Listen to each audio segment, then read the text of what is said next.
जय राम कृष्ण हरी, जय जय राम कृष्ण, जय राम कृष्ण हरी, जय जय राम कृष्ण हरी, राम कृष्ण हरी, राम कृष्ण हरी, राम कृष्ण हरी, राम कृष्ण हरी, राम कृष्ण हरी, जय जय राम कृष्ण हरी, राम कृष्ण हरी, जय जय राम कृष्ण हरी,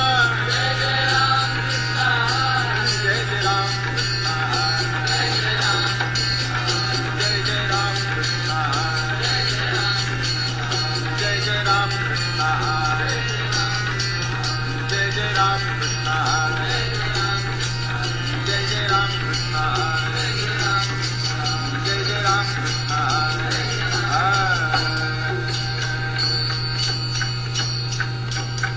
रूप पाहता लोचनी सुख झाले ओ साजनी, सुख झाले ओ साजनी, सुख झाले ओ साजनी.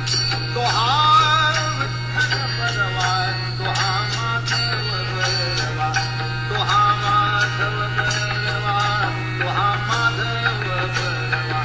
बहुता सुकृताची जोडी म्हणून विठ्ठल यावं, म्हणून विठ्ठल यावं, म्हणून विठ्ठल यावं. तो हा विठ्ठल बरवा, तो हा माधव बरवा, तो हा माधव बरवा, तो हा सर्व सुखाचे आगर, सर्व सुखाचे आगर. बाप रखुमा देवीवर, बाप रखुमा देवीवर, बाप रखुमा देवीवर, बाप रखुमा देवीवर. तो हा विठ्ठल बरवा, तो हा विठ्ठल बरवा, तो हा विठ्ठल बरवा, तो हा माधव बरवा, तो हा माधव बरवा, तो हा माधव बरवा. हरी मुखे म्हणा, हरी मुखे म्हणा, हरी मुखे म्हणा, हरी मुखे म्हणा. पुण्याची गणना गुण पुण्याची गणना गुण, पुण्याची गणना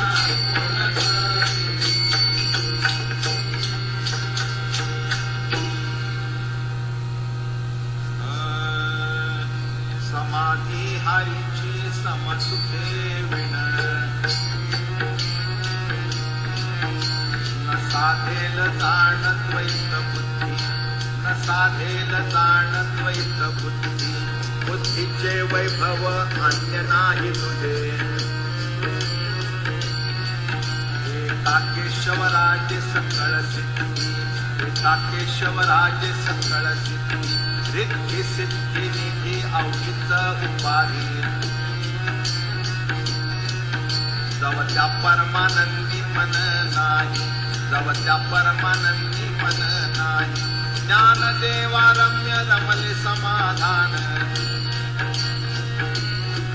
ज्ञानदेवा रम्य रमले समाधान. हरीचे चिंतन सर्व काळ, हरीचे चिंतन सर्व काळ. अभंग 13वा.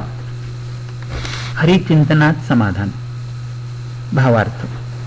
मी निराळा व देव निराळा अशी द्वैतबुद्धी जोवर आहे आणि जीव हाच ब्रह्म असे ऐक्यज्ञान जोवर नाही तोवर हरीशी ऐक्य साधणार नाही. सर्वत्र व्यापून राहिलेल्या परमात्म्याचा अनुभव घेणे यातच बुद्धीचा मोठेपणा आहे. एका श्रीहरीच्या नामस्मरणानेच ही सिद्धी प्राप्त होते. जोपर्यंत त्या परमानंद स्वरूप श्रीहरीमध्ये मन रमत नाही तोपर्यंत वृद्धी, सिद्धी, निधी इत्यादी सर्व काही उपसर्गच आहेत.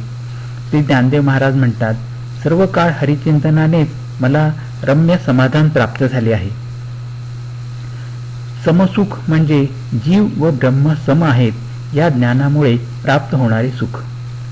अर्थात अहम ब्रह्मस्मी हे जीव व ब्रह्म यांच्या ऐक्याचे ज्ञान जेव्हा जीवाला होते तेव्हा तो आत्मानंदाचा अनुभव घेऊ लागतो.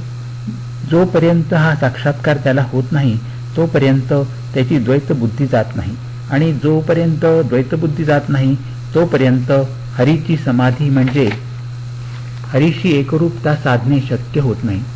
म्हणून ब्रह्मरूप होण्यासाठी जीव ब्रह्म ऐक्याची आवश्यकता, ब्रह्म ऐक्य ज्ञानाची आवश्यकता आहे. दुसरा अर्थ, जीव ब्रह्म ऐक्य ज्ञानाशिवायही हरीशी एकरूपता हरी नामस्मरणाने साधता येते. शिवाय द्वैतबुद्धीही कधी उत्पन्न होत नाही, कारण हरिनाम स्मरणाने साऱ्या पापांचा नाश होतो. त्यामुळे मी माझे मावळून त्या जागी तू तुझे उगवते. अर्थात साऱ्या वासनांचा नाश झाल्यामुळे देहबुद्धी जाऊन स्वतः सकट सर्व काही परमात्माच आहेत याचा अनुभव येऊ लागतो. भगवत भक्तांचा हा अनुभव सर्वकालिक असतो.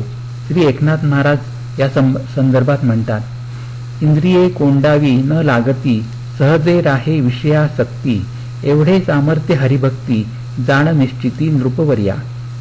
तात्पर्य असे की योग, याग, तप, ज्ञान इत्यादी कठीण साधनाहून हरिनाम स्मरण हाच भगवत प्राप्तीचा सुलभ उपाय आहे. गीतेमध्ये श्री भगवंतांनी आपल्या प्राप्तीसाठी हेच साधन सांगितले आहे. श्री भगवान म्हणतात, जो अन्य कोणत्याही विषयात आपले मन न गुंतविता नेहमी अखंड माझे स्मरण करतो, त्या नेहमी मला जोडून असणाऱ्या योग्याला मी सहजच प्राप्त होतो. अशा रीतीने ऐक्य ज्ञानाशिवायही हरीची समाधी म्हणजे हरीची प्राप्ती केवळ हरिस्मरणाने साधता येते असे माऊली म्हणतात. यामध्ये नाममहात्म्य सांगितलेले आहे. त्यामुळे पहिल्या अर्थाहून हा दुसरा अर्थ अधिक योग्य वाटतो. भगवंतांनी मनुष्याला बुद्धी दिली ती त्याला ओळखण्यासाठी, पण मनुष्य मात्र त्या बुद्धीचा दुरुपयोग करून जन्ममरण रूप संसारात अडकतो. मूळची बुद्धी ही शुद्ध असते, पण विषय वासनेमुळे ती अशुद्ध बनते. जीवांनी विवेकाने विषयचिंतन समूळ सोडून दिले तर ती बुद्धी पुन्हा शुद्ध होईल. पाणी मुळात शुद्ध असते, पण त्यात मातीसारखे इतर पदार्थ मिसळले की ते गढूळ होते. तुरटीसारख्या पदार्थाच्या प्रक्रियेने ते पुन्हा शुद्ध करता येते. तसेच हरिचिंतनासारखे दुसरे काही श्रेष्ठ साधन नाही. हे बुद्धीला पटविले तर ती बुद्धी हरिचिंतन करू लागेल व या प्रक्रियेने पुन्हा ती शुद्ध होईल. बुद्धीचे वैभव, श्रीमंती भगवत प्राप्तीतच आहे. केवळ भगवंताचाच ध्यास घेतलेल्या बुद्धीला व्यवसायात्मिका बुद्धी असे गीतेने म्हटले आहे. बुद्धीत एकदा केशवराजाचे ध्यान ठसावले की सर्व सिद्धी प्राप्त झाल्याच म्हणून समजावे. मग त्याला मिळविण्यास जोगे असे काहीच उरत नाही. माऊलींनी ज्ञानेश्वरीतही अशा ईश्वरपरायण बुद्धीचे महत्व वर्णन केले आहे. माऊली म्हणतात, तैसी दुर्लभ जे सद्बुद्धी, जिये परमात्मची अवधी, जैसा गंगेसी उदधी निरंतर, तैसे ईश्वरा वाचुनी काही, जिये आणिक लहाणे नाही, ते एकची बुद्धी पाही अर्जुनास जगी. एका केशवराजामुळेच जरी वृद्धिसिद्धी निधी प्राप्त झाल्या तरी मन त्यात गुंतून पडत असेल तर साधकाने त्यांना विघ्न मानून त्यांचा त्याग करावा. कारण मन जर त्यात गुंतले तर परमानंद स्वरूप परमात्म्यापासून ते दूर होणार आणि भगवंताच्या अखंड चिंतनाला ते मुकणार. क्षणिक आनंदासाठी अखंड आनंदाचा ठेवा जो परमात्मा, त्याला सोडणे यासारखे करंटे पण दुसरे कोणते असेल. खरा भगवत भक्त भगवत प्रेमापुढे कोणत्याही सिद्धीची इच्छा मुळीच करीत नाही. माऊली म्हणतात, मला सर्व काळ हरीचे चिंतन केल्यामुळेच सर्व काळ रम्य समाधान म्हणजेच परमानंद प्राप्त झाला. भक्तीमुळे भक्ताला मिळणारा आनंद हा सर्व अवस्थात आणि सर्व काळी असतो असेच माऊली सांगतात. येथे अभंग 13 संपन्न झाला. हरिओम तत्सत, हरिओम तत्सत, हरिओम.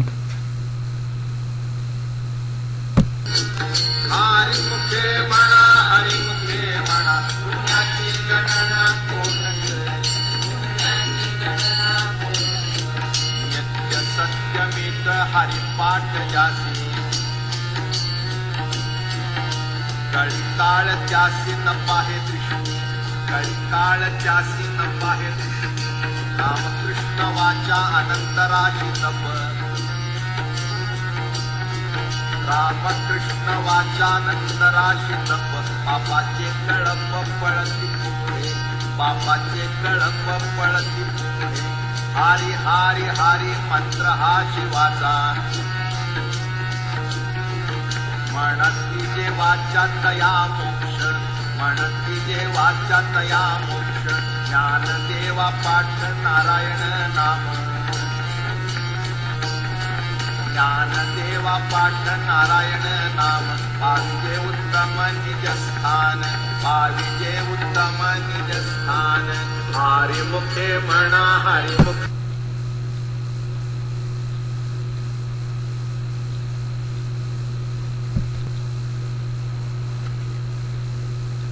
अभंग 14वा नामाने मोक्ष प्राप्ती. भावार्थ. जो नित्य नियमाने अंतःकरणापासून हरिनामाचे स्मरण करेल त्याला कळीकाळाची मुळीच बाधा होणार नाही. वाणीने रामकृष्ण जप केल्यास तपश्चर्येचे ढीगच्या ढीग घडतात. त्यामुळे पापाचे कळपच्या कळप जळून भस्मसात होतात. भगवान शिव देखील हरिमंत्राचा जप करतात. म्हणून जे वाणीने त्या मंत्राचा उच्चार करतात त्यांना नक्कीच मोक्ष प्राप्त होतो. श्री ज्ञानदेव महाराज म्हणतात, जे नारायण नामाचा नित्यपाठ करतात त्यांना उत्तम असे स्वस्वरूप प्राप्त होते. जो कोणी नित्य म्हणजे प्रतिदिवशी, सत्य म्हणजे मनापासून आवडीने कळकळीने, मित म्हणजे नियमित संख्येने हरिनामाचा जप करील त्याला कळीकाळाचे भय अजिबात नाही. कळीकाळ याचे दोन अर्थ आहेत. एक कळीकाळाचा कलियुगाचा काळ आणि दुसरा कली व काळ. कलियुगाचा काळ अत्यंत दोषयुक्त मानला आहे. कृतयुगात जो धर्म 4 पायांवर उभा होता तो कलियुगात केवळ एका पायावर कसाबसा उभा असतो. त्यामुळे वेदमंत्रांचे सामर्थ्य या कलियुगात शुद्ध आचारांच्या अभावी प्रत्ययाला येत नाही. म्हणूनच समर्थ रामदास स्वामी म्हणतात, यथासांग ते कर्म काही घडेना, घडे कर्म ते पुण्य गाठी पडेना. अशी कलियुगाची स्थिती आहे. परंतु या कलियुगाचा एक मोठा गुण सुद्धा आहे. भगवंताच्या 12व्या स्कंदात 3ऱ्या अध्यायात शुक महाराज परीक्षिताला सांगतात, हे राजा, दोषांची खाण असलेल्या कलीचा एक महान गुण आहे. तो म्हणजे श्रीकृष्णांच्या केवळ नामस्मरणाने संसारातून मुक्त होऊन नामधारक परमपदाला जातो. कृतयुगात विधिपूर्वक श्रीविष्णूंचे ध्यान केल्याने, त्रेतायुगात यज्ञयाग केल्याने, द्वापार युगात विधिपूर्वक पूजा अर्चा केल्याने जे फळ मिळते ते फळ कलियुगात फक्त नामस्मरणाने मिळते. श्री तुलसीदास महाराज म्हणतात, नाहम कली करम न भवती विवेकू, रामनाम अवलंबन एकू. कलियुगात कर्म, भक्ती, विवेक, ज्ञान यांचा प्रभाव पडत नाही. त्यामुळे या युगात संसारसागर तरुण जाण्यास केवळ रामनामाचाच आधार आहे. यासारख्या आधारांवरून निष्ठेने नाम घेणाऱ्याला कलीच्या दोषांची बाधा होत नाही हे सिद्ध होते. कली आणि काळ असा अर्थ घेतल्यास काळ म्हणजे यम याची भीती नामधारकाला बाळगायचे कारण नाही. ज्याच्या पदरी पाप असेल त्याला मृत्यूनंतर यम शासन करतो, पण नारायण स्मरणाने पाप जळून गेल्यानंतर त्याला यमाची भीती बाळगण्याचे कारणच नाही. अर्थात नामधारकाला कली व काळ दोन्हीही स्पर्श करू शकत नाही असा नामाचा अगाध महिमा आहे. रामकृष्ण वाचा अनंतराशी तप या चरणाचे 2 अर्थ होतात. एक, पदरी तपांच्या अनंत राशी असाव्या तेव्हा कुठे मनुष्याच्या तोंडी नाम येते. याविषयी श्री शुक महाराज म्हणतात, ज्याने पूर्वीच्या शेकडो जन्मी भगवंतांची पूजा अर्चा केली असेल त्यांच्याच तोंडी हरिनाम राहते. नामदेव महाराजही म्हणतात, अनंत पुण्यराशी घडे ज्या प्राण्यासी तरीच मुखासी नाम येतं. दुसरा अर्थ असा की वाणीने रामकृष्ण उच्चारल्यास तपाच्या अनंत राशी केल्याचे पुण्य लाभते आणि त्यामुळे पापाचे कळपच्या कळप जळून भस्म होतात. हरिविजयात श्रीधर स्वामी म्हणतात, नामाग्नीने न जळे ऐसे पाप कोणी नाही केले, वाल्मिके बहुत पाप जोडिले परी नाही उरले नामा पुढे. एकदा नामस्मरण केल्यानेही भूतकाळातील पापे नाहीसे होतात, पण भविष्यकाळातील पापनिवृत्तीसाठी अखंड नामस्मरण केले पाहिजे आणि त्या योगे पाप प्रवृत्तीच नाहीशी झाली पाहिजे. भगवान शंकर अखंड हरिनामाचा जप करतात, अर्थात देवतांना सुद्धा हरिनामाविषयी पूज्यभाव आहे. असे नाम जे वाचेने उच्चारतात त्यांना सगुण श्रीहरीशी ऐक्यरूप मोक्ष साधतो, पण त्यासाठी आवडीने नाम घेतले पाहिजे. नाहीतर वाचेने नाम आणि मनाने विषयांचे ध्यान असे झाले असता मोक्षाचे ध्येय गाठता येणार नाही. नामाविषयी प्रेम उत्पन्न झाले की विषयांचे प्रेम अनायसेच तुटते आणि भगवद्रूपाचे ध्यान चित्तात ठसावते. जसे जसे चित्तात भगवंताचे रूप दृढ होत जाईल तसे तसे भगवत रूप होतो आणि मग संत शिरोमणी तुकाराम महाराज म्हणतात त्याप्रमाणे, गोविंद गोविंद मना लागलिया छंद,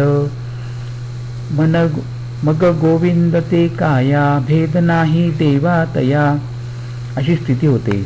असे प्रेम उत्पन्न व्हावे यासाठी भगवंताकडेच सतत प्रार्थना करीत राहिले पाहिजे, म्हणजे तेच ते प्रेम आपल्याला देतात. श्री ज्ञानेश्वर महाराज म्हणतात, जो कोणी नारायण नामाचा नित्यपाठ करील तो आपल्या निजस्थानाला प्राप्त होईल, अर्थात ईश्वर स्वरूपाला प्राप्त होईल. येथे अभंग 14वा संपन्न झाला. हरिओम तत्सत, हरिओम तत्सत, हरिओम.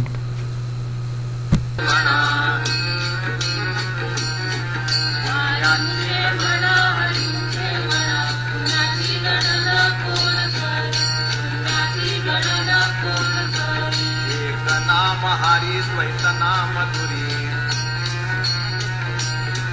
अद्वैत कुसरी विरळा जाणे, अद्वैत कुसरी विरळा जाणे, समबुद्धी घेता समान श्री हरी, शमदमावरी हरी झाला, शमदमावरी हरी झाला, सर्वा घटी राम देहादेही एक, प्रकाशक सहस्ररश्मी, सूर्यप्रकाशक सहस्ररश्मी, ज्ञानदेवा चित्ती हरिपाठ नेमा, ज्ञानदेवा चित्ती हरिपाठ नेमा, मागिलिया जन्म मुक्त झालो, मागिलिया जन्म मुक्त झालो.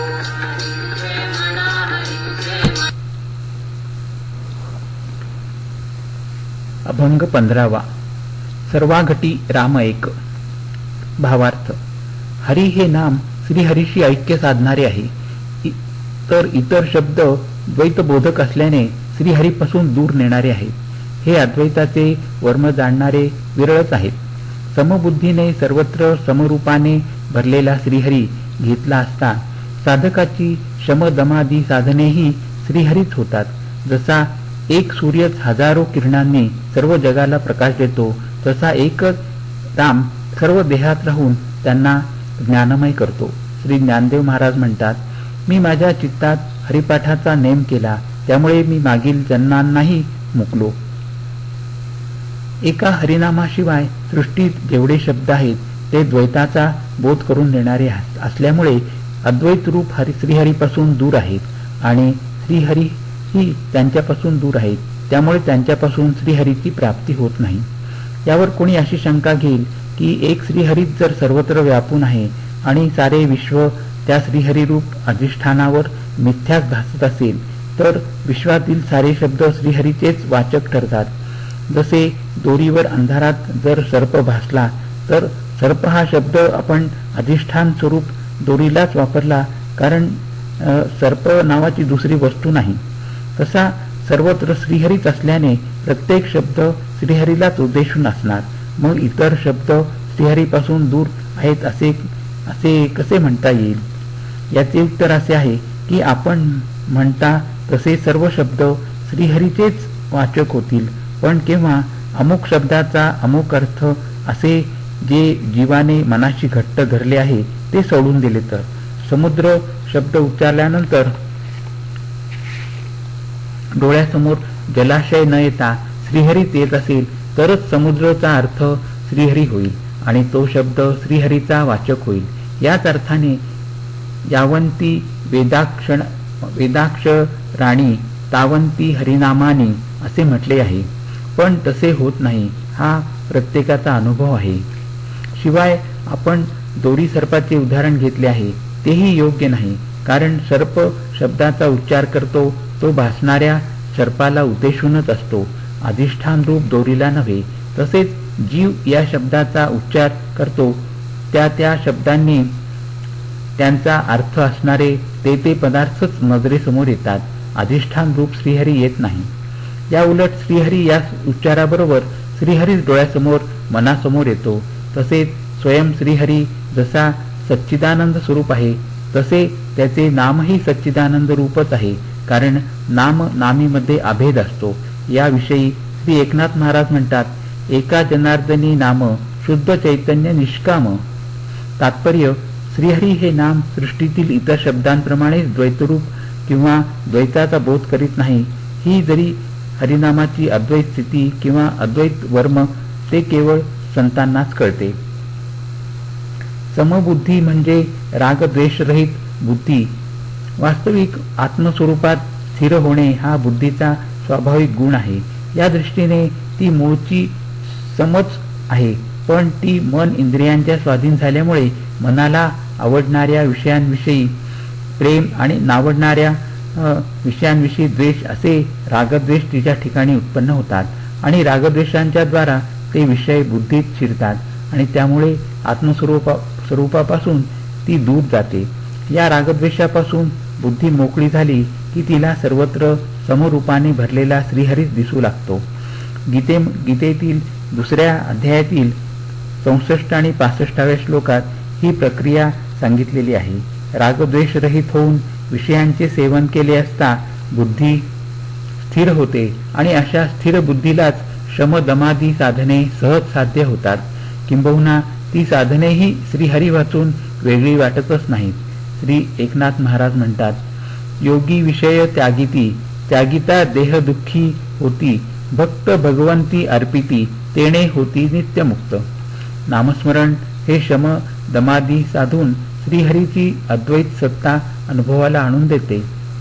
सूर्य एकच आहे, पण आपल्या हजारो प्रकाश शलाकांनी साऱ्या विश्वाला प्रकाशित करतो. तसा एकटाच राम अर्थात परमात्मा सर्व चराचरात व्यापून राहून त्याला चैतन्यमय करून कार्यप्रवण करीत असतो. यावरून माऊली सुचवितात की सर्व देहात एक श्रीहरीच वास करीत असल्याने श्रीहरीला आपल्याहून निराळे मानू नये. जीवाने आपले स्वतंत्र अस्तित्व न वागवता भगवन नाम स्वरूप होऊन राहिले पाहिजे. श्री ज्ञानेश्वर माऊली पुढे म्हणतात, भगवंताचे ठिकाणी चित्त ठेवून नेमाने अखंड हरिपाठ केल्यामुळे मी या पुढील जन्माला मुकलो. इतकेच नाही तर मागील जन्मांनाही मुकलो, कारण हरिनामामुळे मी हरिरूप झालो आणि मी कधीच जन्मलो नाही, जन्मत नाही आणि जन्मणार नाही. मी अजन्म आहे हा साक्षात्कार मला झाला. हा अनुभव ज्याला येतो तोच खरा ज्ञानी, आणि हा अनुभव येण्यासाठी जे सुलभ साधन आहे ते म्हणजे अखंड हरिस्मरण. येथे अभंग 15वा संपन्न झाला. हरिओम तत्सत, हरिओम तत्सत, हरिओम.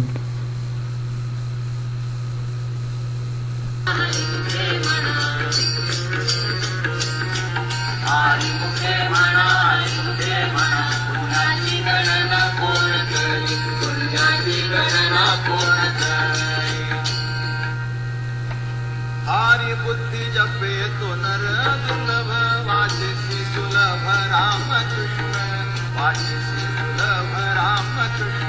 राम कृष्ण नामे मन साधई, तयासी लाधई सकळ सिद्धी, तयासी लाधई सकळ सिद्धी. सिद्धी बुद्धी धर्म हरिपाठी आले, प्रपंच निमाले साधु संगे, प्रपंच निमाले साधु संगे. ज्ञानदेवा नाम रामकृष्ण तसा, ज्ञानदेवा नाम रामकृष्ण तसा. वेणे दश दिशा आत्मा राम, वेणे दश दिशा आत्मा राम. हरिमुखे म्हणा, हरिमुखे म्हणा, हरिमुखे म्हणा, हरि अभंग 16वा. नामस्मरणात सकळ सिद्धी. भावार्थ. वाणीने रामकृष्ण नाम घेणे अत्यंत सोपे आहे, पण ते घेणारा माणूस मात्र दुर्मिळ आहे. रामकृष्ण नामाच्या उच्चाराने उन्मनी अवस्था साध्य होते. त्यामुळे सर्व सिद्धी नामधारकाला प्राप्त होतात. सिद्धी, बुद्धी आणि धर्म हरिपाठानेच साध्य होतात. साधूंच्या संगतीने भक्त प्रपंचाताहूनही मनाचा लय साधतात. श्री ज्ञानेश्वर महाराज पुढे म्हणतात, माझ्या वाणीत रामकृष्ण नाम ठसल्यामुळे आणि हृदयात रूप ठसल्यामुळे मला दश दिशा आत्माराम स्वरूप झाले आहेत. वाणीने भगवंताचे नाम घेणे हे कितीसे कठीण आहे बरे, पण त्याची गोडी उत्पन्न होणे हीच कठीण गोष्ट आहे. बहुत सुकृतांची जोडी म्हणून विठ्ठली आवडी. भगवन नामाचे प्रेम उत्पन्न व्हायला अनेक जन्मांचे सुकृत पदरी असावे लागते. एखादा गायक अभंगाचे गायन करताना हरिनाम घेतो किंवा एखादा कीर्तनकार कीर्तनात नामाचा अनेकदा उच्चार करतो, पण ते काही हरिनामाच्या प्रेमानेच असे म्हणता यायचे नाही.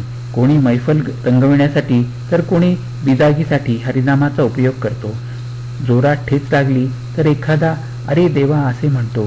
ते काही भगवत प्रेमाने नव्हे, तर वेदना अतिशयाने अनाहूतपणे बाहेर पडलेला तो उद्गार असतो.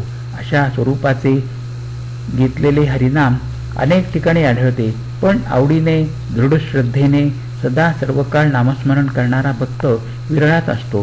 कित्येक जण प्रेमाने नाम घेतातही, पण त्या जोडीने अन्य साधन केले पाहिजे असेही त्यांना वाटते. हेही वाटता कामा नये.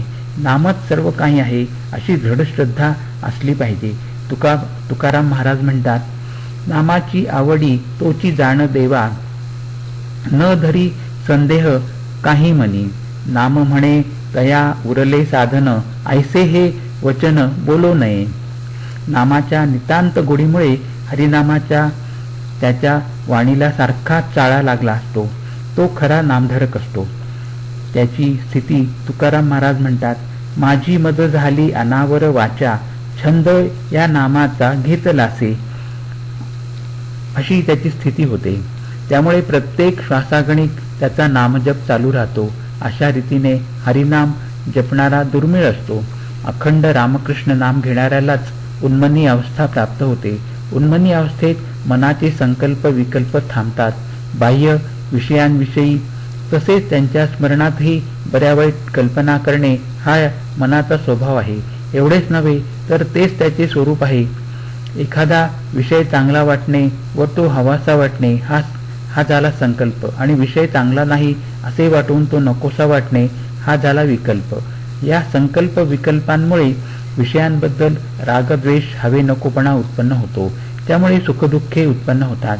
हे रागद्वेषच जीवाच्या जन्ममरणाला कारणीभूत होतात. मनाचे हे संकल्प विकल्प नाहीसे होणे म्हणजेच उन्मनी दशा. ही दशा अखंड नामस्मरणाने साध्य होते. नामस्मरण करताना अक्षरांवर लक्ष ठेवून नामजप केला असता अनायसेच वाणीतून निघणाऱ्या एकेका वर्णावर लक्ष राहून मनाला एकाग्रतेचा अभ्यास घडतो व ते इतर कल्पना करणे सोडून देते. वैखरी वाणीने जपाचा अभ्यास वाढत गेला की नामाची अवीट गोडी उत्पन्न होते. नंतर नामाच्या गोडीनेच नामस्मरण चालू राहते. ते मध्यमा वाणीने होते. याच अभ्यासाने वैखरी, मध्यमा, पश्यंती व परा या चारही वाणींवर नाम सतत चालू राहते. मनाबरोबर बुद्धीही तद्रूप होते. अशा रीतीने मनाला व बुद्धीला भगवंता वाचून दुसरा विषयच नसल्यामुळे मनाचा विषयांशी संबंध तुटतो. हीच मनाची उन्मनी दशा होय. मन विषयात असेपर्यंत जीवदशा असते. त्यामुळे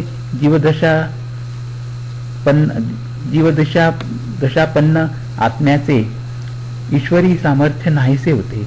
मन उन्मन झाल्यावर जीव आपल्या मूळच्या ईश्वरी सामर्थ्याने तळपू लागतो. त्या मनाने होणारा संकल्प ईश्वरी संकल्प होतो. त्यामुळे तो सत्य होतो. संकल्प सत्य होणे म्हणजे सिद्धी. म्हणूनच ज्याला उन्मनी साधली त्याला सकळ सिद्धी प्राप्त झाल्या असे माऊली सांगतात.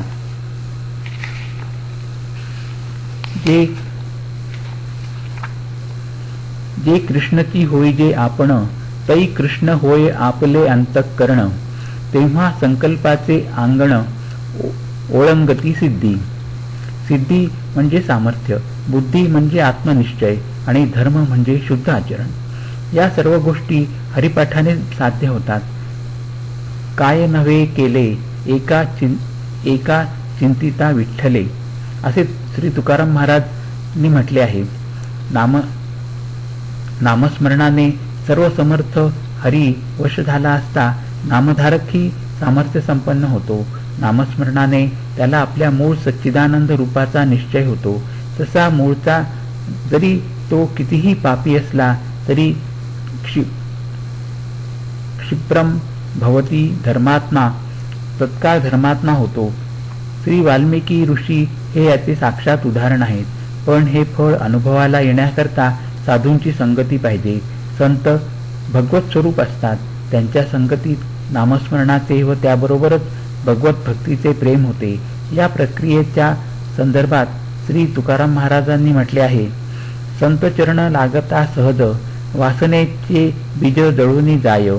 मग रामनामी उपजे आवडी, सुख घडोघडी वाढू लागे. कंठी प्रेम दाटे, नयनी नीर लोटे, हृदयी प्रकटे रामरूप.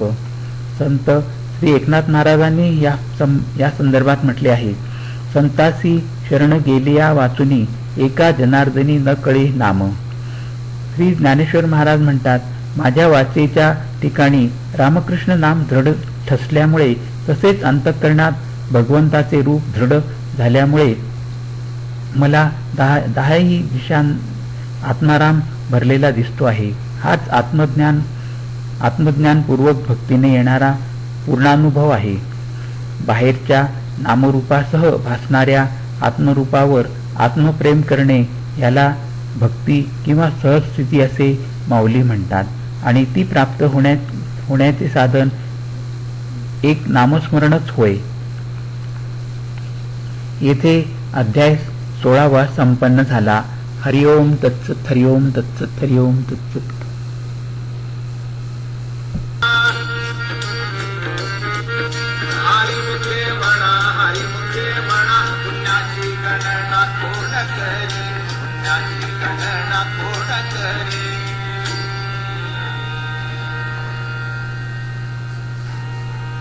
हरिपाठ कीर्ती मुखे जरी गाय, पवित्रची होय देह त्याचा, पवित्रची होय देह त्याचा.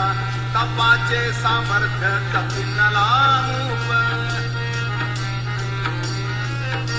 चिरंजीव कल्प वैकुंठी नांदे, चिरंजीव कल्प वैकुंठी नांदे. मात्र पित्र भात्रा सगोत्र अपार, मात्र पित्र भात्रा सगोत्र अपार. चतुर्भुज नर होऊन ठेले, चतुर्भुज नर होऊन ठेले. ज्ञानगुण गम्य ज्ञानदेवा लागले, ज्ञानगुण गम्य ज्ञानदेवा लागले. निवृत्तीने दिधले माझे हाती, निवृत्तीने दिधले माझे हाती. हरिमुखे म्हणा हरिमुखे. अभंग 17वा. नामस्मरणाने अमरता. जो कोणी मुखाने हरिपाठाची म्हणजेच हरिनामाची कीर्ती गाईल त्याचा देह अत्यंत पवित्र होईल. नामस्मरणाच्या तपाचे अमाप असे सामर्थ्य त्याच्या अंगी भिनले की कोट्यावधी कल्पांपर्यंत तो चिरंजीव होऊन नांदतो. अर्थात त्याचा कधीच नाश होत नाही. नामधारकाचे माता पिता आणि सारे कुळ चतुर्भुज विष्णुरूप होऊन राहते. गूढ रीतीने कळणारे हे ज्ञान माझ्या सद्गुरू श्री निवृत्तीनाथांनीच माझ्या हाती दिले आहे, असे श्री ज्ञानदेव माऊली म्हणतात. हरिपाठ कीर्ती म्हणजे हरिपाठाची कीर्ती किंवा हरिनाम स्मरणाची कीर्ती म्हणजेच महती. जो कोणी गाईल त्याचे शरीर पवित्र होते. श्री निवृत्तीनाथ महाराजांनी केलेल्या हरिनामाच्या उपदेशाची कीर्ती वर्णन करण्याकरता माऊलींनी हरिपाठ हा ग्रंथ रचला. तो हरिपाठ नामोपदेश करणाऱ्या आपल्या गुरूंच्या उपदेशाची कीर्ती गाणारा झाल्यामुळे हरिपाठाचे पाठ करणे म्हणजे गुरूंच्या उपदेशाची कीर्ती गाण्यासारखेच आहे. आणि गुरूंच्या उपदेशाची कीर्ती जो गातो त्यालाही नामस्मरण करण्यासारखेच फळ मिळते. नामस्मरणाची कीर्ती गाणे म्हणजे नामस्मरणाचे महात्म्य वर्णन करणे. हे महात्म्य सांगताना ही आपोआप नामस्मरण घडतेच व त्या नामस्मरणाने त्यालाही अनंत पुण्य लाभते. पुण्य शब्दाचा व्यावहारिक अर्थ ज्या योगे प्रापंचिक सुखांची प्राप्ती होते ते असा सामान्यपणे केला जातो. पण माऊली अशा पुण्याला पुण्यात्मक पाप असे म्हणतात. ज्यामुळे परमात्म्याची प्राप्ती होते ते खरे शुद्ध पुण्य होय.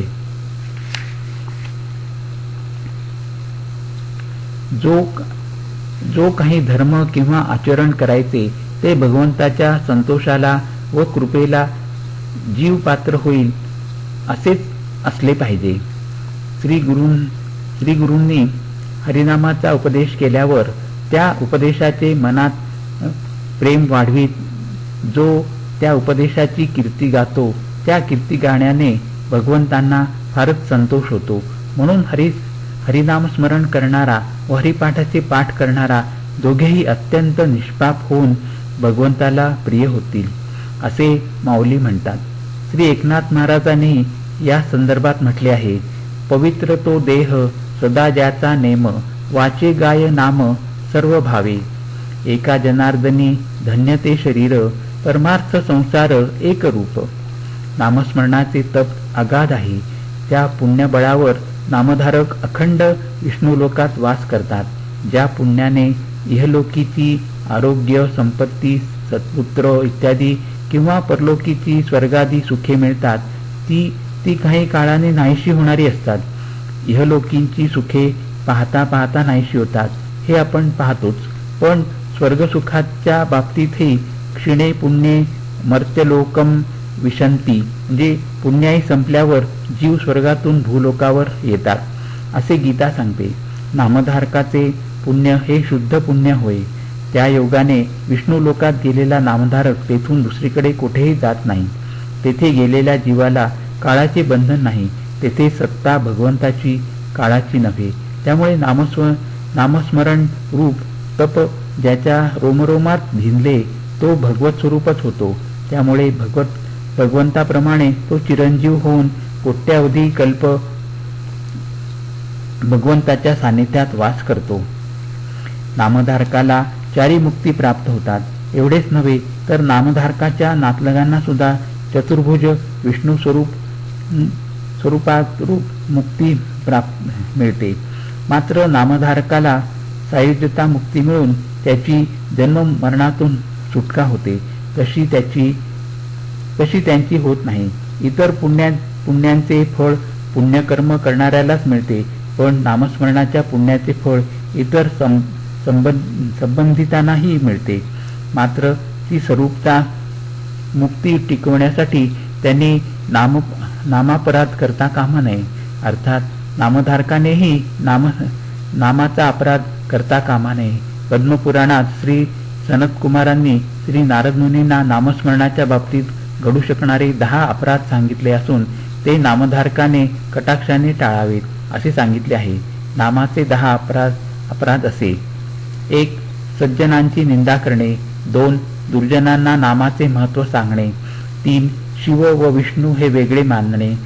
4 ते 6 वेद, शास्त्रे आणि सद्गुरू यांच्या सांगण्यावर विश्वास नसणे. 7 नामाने भगवंत भेटतात इत्यादी वाक्ये केवळ स्तुती करणारी आहेत असे वाटणे. 8 आपण नाम घेतो म्हणून त्या जोरावर शास्त्रविरुद्ध वर्तन करणे. 9 नामाच्या भरोशावर शास्त्रविहित वर्तन न करणे. 10 इतर धर्मकृत्ये व नाम यांची योग्यता समान मानणे.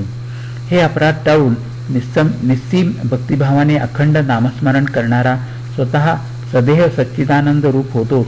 शिवाय त्याच्या सानिध्यात राहणाऱ्या त्याच्या संबंधितांना स्वरूपता मुक्ती मिळते. याविषयी श्री गुलाबराव महाराज म्हणतात, अपराध चुकवणी करणे स्मरण, तरीच नाम उजळे मन. पातके जळती संपूर्ण फळ श्रीकृष्ण सापडे. परमेश्वर स्वरूपाचे ज्ञान अत्यंत गूढ आहे. ते ग्रंथ वाचून स्वतःच्या बुद्धीने करून घेता येत नाही. संतांच्या निष्कपट सेवेने त्यांची कृपा संपादन केली तरच हे ज्ञान प्राप्त होते. या संदर्भात माऊली म्हणतात,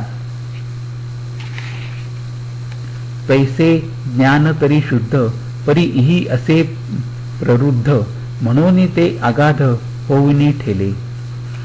ज्ञान जरी शुद्ध असले तरी कामक्रोधादी विकारांनी ते पक्के जखडून ठेवलेले असल्याने गूढ झाले आहे.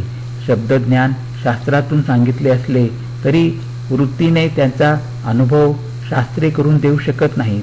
तो केवळ श्री गुरुकृपेनेच मिळविला पाहिजे. म्हणूनच माऊली म्हणतात की हे गूढ ज्ञान माझ्या सद्गुरूंनी श्री निवृत्तीनाथांनी माझ्या हाती दिले, म्हणून मी आज त्याचा अनुभव घेत आहे. येथे अभंग 17वा संपन्न झाला. हरिओम तत्सत. हरिओम तत्सत. हरिओम.